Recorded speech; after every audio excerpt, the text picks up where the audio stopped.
Hello everyone, welcome to Tranquility Through Life's Natural Beauty and welcome to the Friday Friendship Club. And you are welcome here, all awesome people. What are you going to do to make today great? Here is the sign of the Friday Friendship Club where we link together in friendship and say hello to everyone. So be sure in the chat to say a big welcome, especially when we have new people in the community. So thanks for being here. And this is our tree of community, always in bloom, blossoming our friendship. If you want to know more about that, here is some information.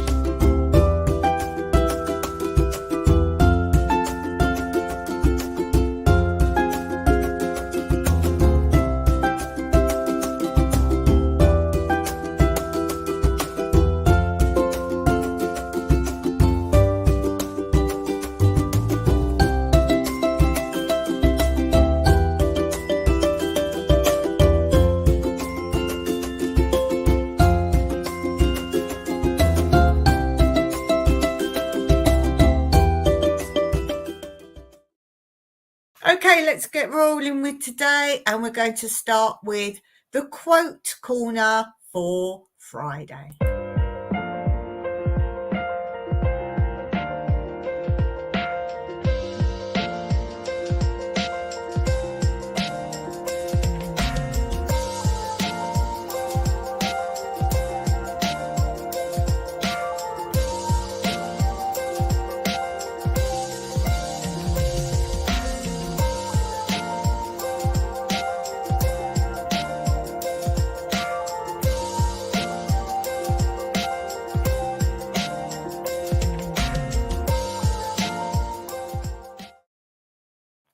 Okay, let's get on to our first section of today, which is this.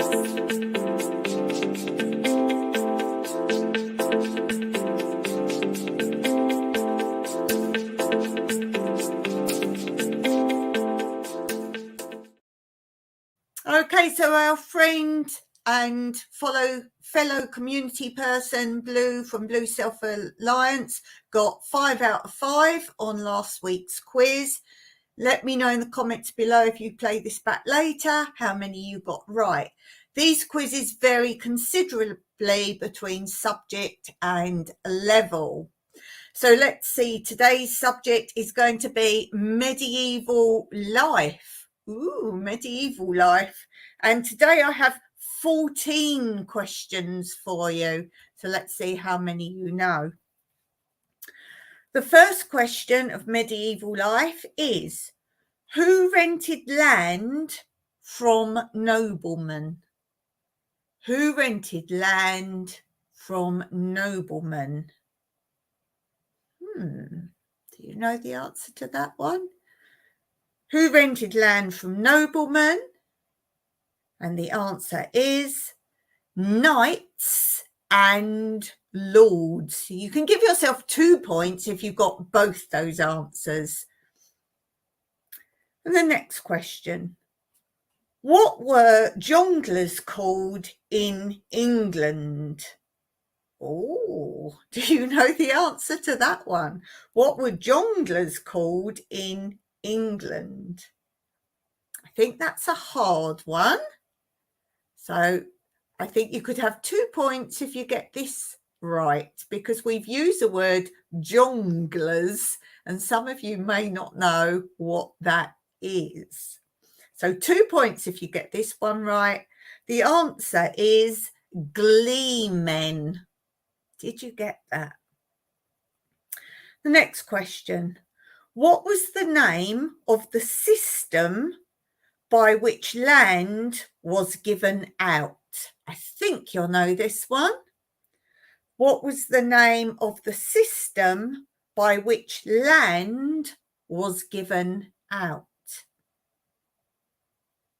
And the answer is the feudal system. Did you know that one? The next question. What was the centre of the castle called? Now, if you don't know this answer, I'm sure when I say it, you will know it. It's one of those questions like, oh, what is it? What is the centre of the castle called? And the answer is the keep. The keep. And you're like, oh, yes, of course it is. Next question. Where did important people sit during a banquet? What was it called? Where did the important people sit during a banquet? So what was it called? I'm sure you know this. The answer is at the high table. The high table. And it often was built on a very small platform. And it was to make them feel higher, more important than the rest of the diners. The next question. How were castle floors kept warm? Yes, how were the castle floors kept warm? No underfloor heating then, no. So how did they keep the floors warm of the castles? Have you got this one? The answer is with reeds. Reeds, actual reeds. If you said straw or hay or sawdust, no, the real answer is reeds. The straw and the hay was for the animal enclosures, but the actual living areas, they used reeds. So no points for that unless you said reeds. The next question. Where were medieval girls taught? Where were medieval girls taught? And again, it's another simple one that you might be trying to think something else. Think simple, simple answer. Medieval girls were taught at home, of course. They were taught at home. The next word. What was the cupboard for? Again, an easy one if you think about it. What was the cupboard for? Cupboard. What was that?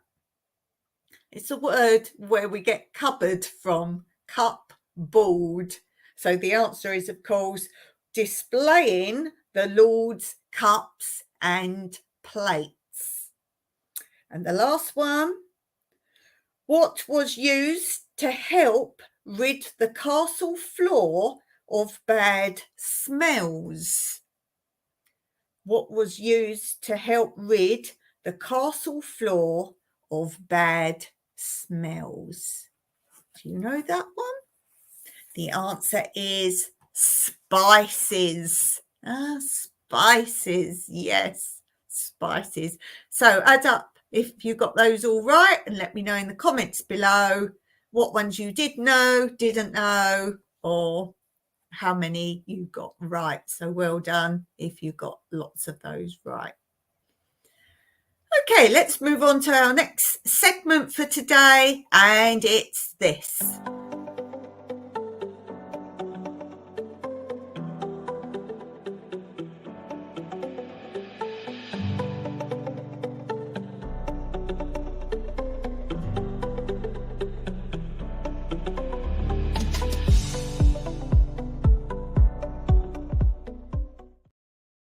And again, another segment that is completely different from week to week. The story times, sometimes they're funny stories, sometimes they're thoughtful stories or thought-provoking stories. So do check back of my other Friday lives and you will see more story times there. If you just want to, of course, see any particular segment, this is another reason I do the little intros. You can fast forward if there's something you're interested in, such as my lives on Mondays and Wednesdays on my other channel, New Beginnings, my everyday life in rural Cyprus. I often do gardening segments amongst others, so you could just look at that little intro and fast forward to that. So the story today, nice little short story for you in story time, and I like to call it My Wagon, as if I am the wagon. I was a wagon with 4 wheels happily rolling along. And then misfortune happened. I had 3 wheels on my wagon. But as long as I sorted myself out, I could still roll along. But sadly, other circumstances prevailed and I ended up with only 2 wheels on my wagon. Now, anyone approaching me from the front would think I was fine. You look fine. You look happy rolling along. They couldn't see there are, in fact, only 2 wheels on my wagon. I put myself forward as if I have all 4 and people couldn't tell the difference. But now I have 1 wheel left on my wagon. I could park my wagon up and not go out as a wagon anymore and feel sorry for myself. My wagon days are over. But no, I do the most I can with that 1 wheel. I'm grateful I still have 1 wheel and can do something. I might be a bit off balance. I might not quite go where I'm supposed to be going, but I am still a wagon. I will be happy to be 1 wheel on my wagon. Perhaps someone else has now got those other wheels and it's helping them become more full as a wagon. So 1 wheel on my wagon and I'm still rolling along. So that's my little story time for today. And now let's go on to a little interlude while I have a little drink and hope you enjoy this.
hope you enjoyed that. And of course, as always, I especially thank those of you who are watching back later that I can't thank personally for watching, or obviously do little shout outs in the live chat.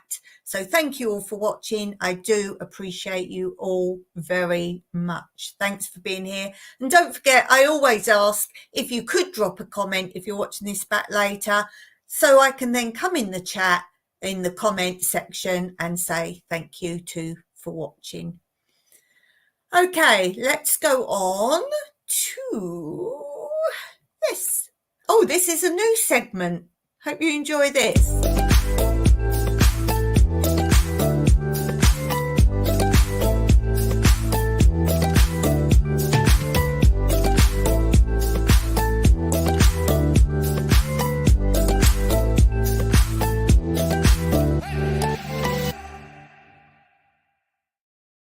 So yes, Fridays is the start of the weekend for many people, and I want to know, do you go to the cinema? If you go to the cinema, do you go frequently, rarely, or not at all? Are you someone who prefers to watch films indoors? And if you do go to the cinema, what days would you go? Would you go midweek or Friday? But this is why I've created this new segment. I'm going to show you little short film clips that we can enjoy on Fridays. So bear with me a minute while I just go over and start it up.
So there we have a recipe for brownies, but with carobs. So if you've got an allergy to chocolate, or you don't like chocolate, or you just want to be more healthy, then of course you can make chocolate brownies.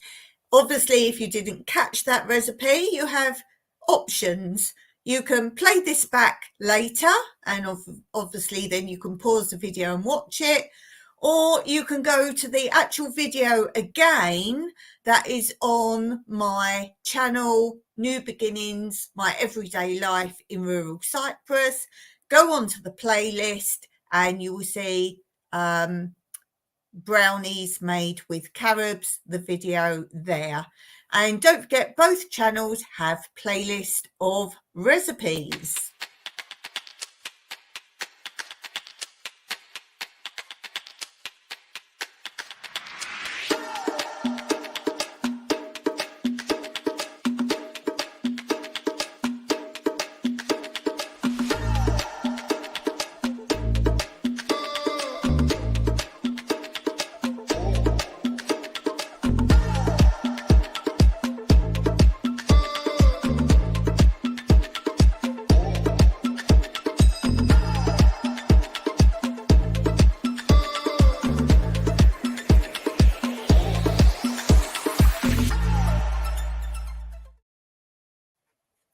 Okay, let's go on to this.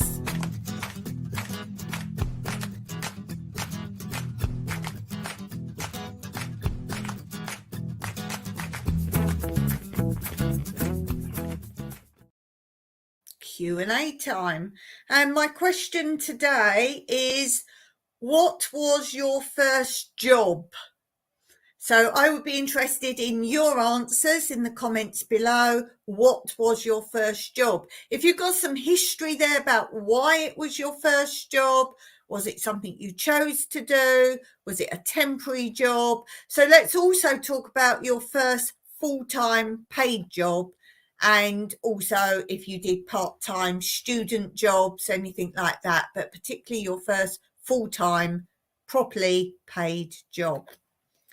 I had many jobs, many jobs. So let me start from the beginning, talking about all forms of work, jobs. I've spoken before about when I was a child, my mother didn't like me to hang out with friends and do nothing in the school holidays, go out with friends where they were going.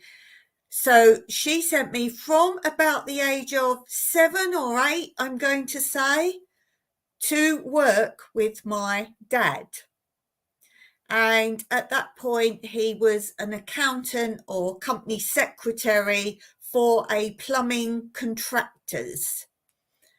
And he thought it was good to go because we would learn maths. Me and my older sister, my younger sister never had to go, ever.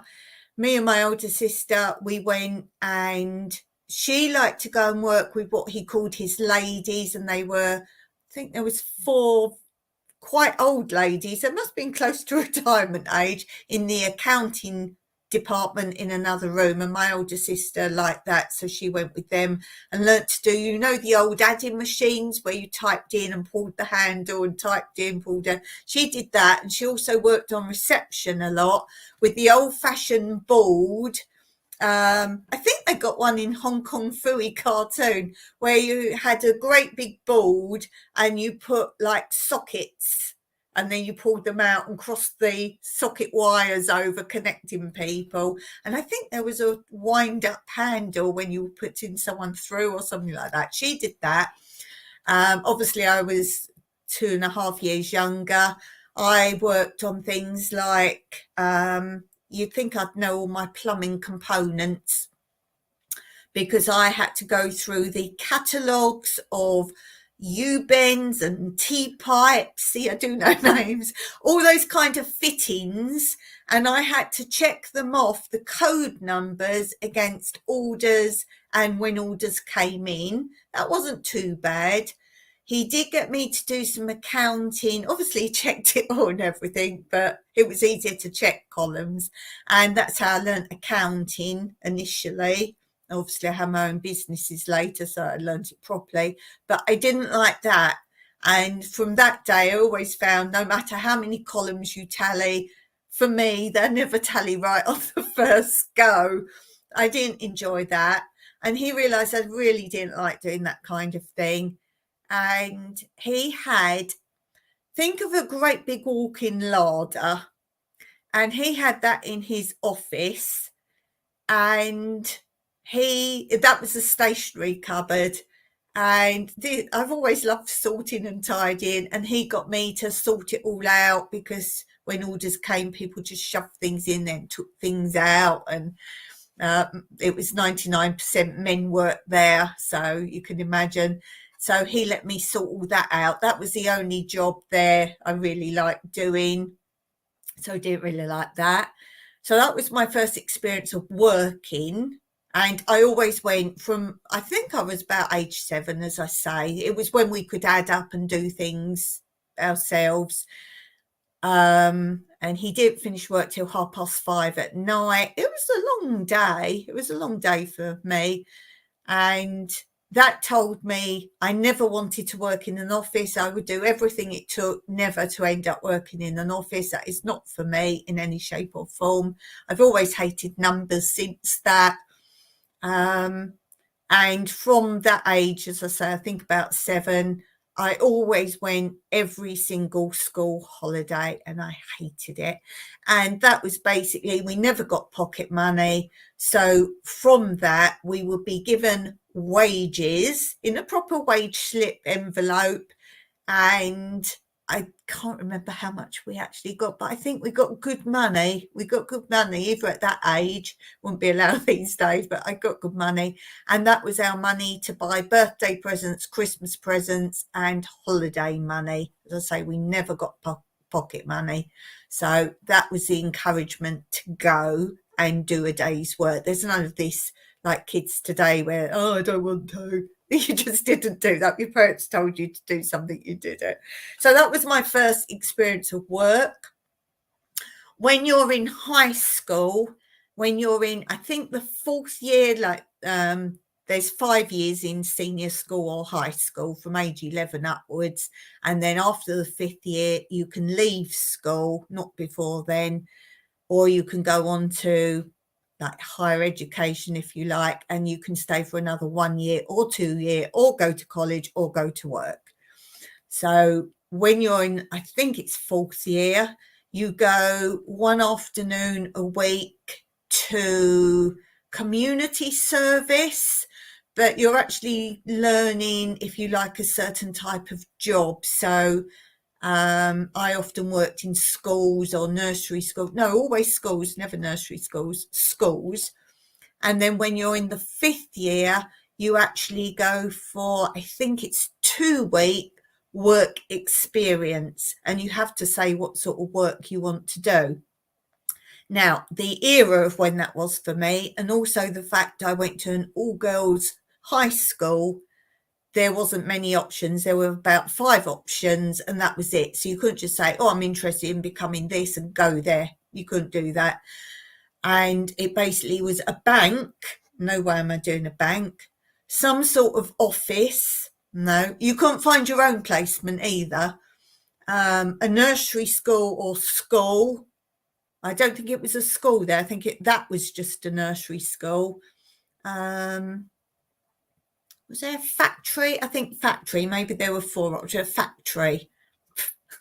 And all of my friends that ended up at factories, they all said all they did was really made tea all day, and that was about it, because they weren't allowed to use equipment and be responsible for counting out products or anything like that. So I chose nursery school out of all of those. So I did that, and the remaining years, because I stayed on those extra 2 years at school, I did nursery schools again. That's another story of how they look, what looked like good ones on the outside to potential clients, the private ones, and some of them had even a uniform for like 3-4-year-olds. Parents thought that looked good. On the inside, that was the worst ever place. They make it look something, and once the parents aren't there, it's nothing. And the worst looking one I ever went to was in a non-affluent area, let's say, and the children seemed to be able to go in and out whenever they wanted to, but they had tables set up to teach different subjects. It was the best one from the inside. And the reason they let the children go out and play whenever they wanted, they explained to me that a lot of these children lived in high-rise tower blocks. They had no outside space, and they were still learning outside because there would be teachers outside, and apart from being physically more able than they would be in their tower blocks, they obviously were learning, counting how many steps up, and playing, but learning through play as well. And they became quite community minded as well. So that was another thing I did. From when I qualified as a dance teacher, yes, there are qualifications for that. I know in America and other countries, they don't qualify. Anyone just opens up as a dance teacher, which would explain a lot. And also why in America, maybe other countries, they have this rule where they have to have a glass window and parents can watch all the time, because the teachers aren't qualified in any respect. So that's why that happens there. So as soon as I qualified, I was already working as a teenager professionally, dancing in TV, films, on stage, all that. That's always been my main job. I opened up my own stage school, but prior to that, I went and worked at a dance school where they just taught ballroom Latin, a bit of freestyle. They were subjects I hadn't done at that point. I'd done freestyle, but not ballroom Latin. And the owner wanted someone to come in and start ballet tap and those kinds of subjects. So I got the job there. And part of it was I was allowed to learn ballroom and Latin for no charge, because the man who owned it ran it with his wife. They were quite old. She didn't really want to do it anymore. She'd come and take the money, that kind of thing. And he wanted some younger people kind of thing. He had 2 girls older than me, not his children, that had grown up and gone through his dance school. They took lessons there as well, but they worked as well. They just came and danced in the evenings and taught in the evenings. So I was obviously, I hadn't opened my own school at that point, so I was free. So he said, well, if I train you, he'd quickly show me what to do. And then I would dance, show the ladies, he would show the men, then we'd put the partners together. And that's how I then qualified in ballroom and Latin as well through that. I paid for the exams, but obviously not the tuition. And then, as I say, I opened my own dance school, and I didn't do ballroom and Latin initially at first anyway, but I did in the end. And that was basically my main job. I worked in choreography. I've done choreography for many things. I also, with my own stage school that I ran, with my stage school I ran, I also did an agency, which, if any of you want to know how to become famous, A, you do not pay an agent. B, you do not pay for photographs if you want to be a model. All this is done through your agency, and the way the agencies get paid, if they're real agencies, is they will find you work and then they get a percentage of the work. That's how it works. You never pay an agent. What are you paying them for? To get you work? Well, if they get you work, then they get paid because they're on a percentage. So that is why you never pay an agency, and you don't pay a photographer for model work because they don't want you posing. So when you get the agent catalogue, so let's say someone comes in and they want models for a magazine. They don't want to see posing. They don't want makeup. They don't want you all fancy. They want a straight picture of you, just standing, and a headshot of you. That is all you need. So all these people do all these fancy. What you might be thinking is a portfolio. That's a little bit different. That is jobs you've already attained. You do not have those kinds of shots when you haven't worked as a model or actor or whatever you're going for. You don't put those shots in. They know what they can do with you, but they want to see what you are like. So anyway, I could go on and on about that. So yes, until I stopped working, I was still a choreographer, which is my favourite part. I do love teaching and performing, but I like doing choreography because that you've got complete control over what you do. So that's kind of my job. Oh, and I forgot to say, I did go and work as, what's the word? Like in an agency, where if you've got workers not there for the day and you need like to go to an agency to get people to come and work. I did that I got qualified in education, i.e. teacher, and normal teacher, educational teacher. And with that, instead of working for an agency, being like reserve, and they phone you up, say, oh, we need a teacher today, I actually went on the list with the boroughs which are districts, if you like, and I was on the list there for agency, and that way the agency companies don't get the money, you get all the money yourself. So I was working over 2 different boroughs on their list, and basically if someone needed a teacher for school, I would do that. I was running my own stage school at that point, but in England you do it after school, and school in England finishes about 3:30 in the afternoon. So I wouldn't start working at the stage school until say 4:00, something like that, and would go on to the evening and work all day Saturdays. So I got myself qualified in education for teaching, and then basically I could say, yes, I'll do the job. The schools would finish before I had to go to work at the stage school. So I was working 2 jobs, 2 full-time jobs for a large part of my life. So that was really that. I hope that made sense. Hope that made sense. So yes, many a job. So my first proper job was definitely dance teacher. That was my first full-time job. There's more to that, a lot more going on and happen with that, but that's that. Okay, I need to have a drink and have a breather, so I'll just share this with you why I'm doing that.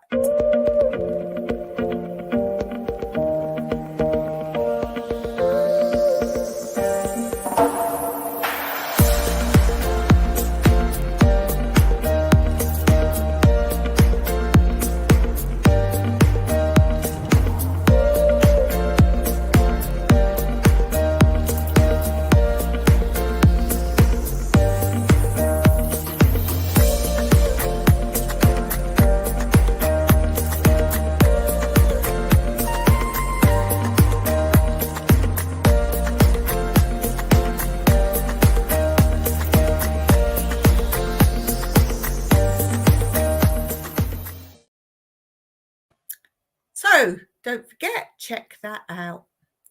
And on to my last segment of today.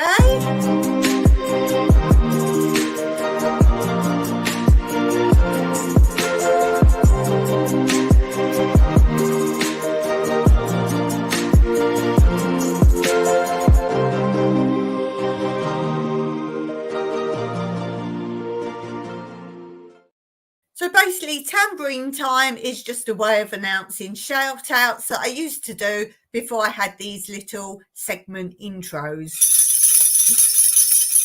And also I would do shout outs randomly within the lives. So I will do that sometimes as well. So the way I used to do it was suddenly in the chat, and you knew a shout out was coming right up. That's why I've called it tambourine time. And I want to do one shout out today, and this is for Mr. Jimmy of the Astute Tourist channel. Do check him out. And the reason I'm doing a shout out for him today is because he gave me a super chat in one of my lives, and with that money I have spent it, and rather than just saying what I got with it, I've just filmed a video which I will share on my other channel, New Beginnings, My Everyday Life in Rural Cyprus. So look out for a video, and it's a shopping haul, something I got in the shopping haul, and I actually say what it is I got from him from the shopping haul.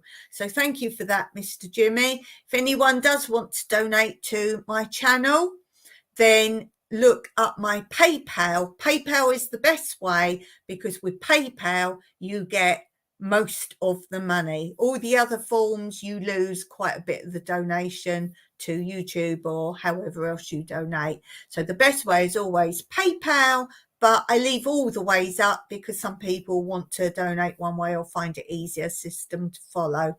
If you do want my PayPal account, then please just always ask. It used to be under my old live. So if you go back It's in the description under most of my old lives, so that's where you'll find it. I possibly will put it up when this shopping video comes up on my other channel, and you'll see it there too. So something really special I bought with it, special for me. So thank you again, Mr. Jimmy of the Astute Tourist channel, much appreciated. Okay, so we'll end it there today. Thank you so much for being here. As always, you are so much appreciated, and look out for my lives on Monday and Wednesday on my other channel. Hope to see you there. Bye for now.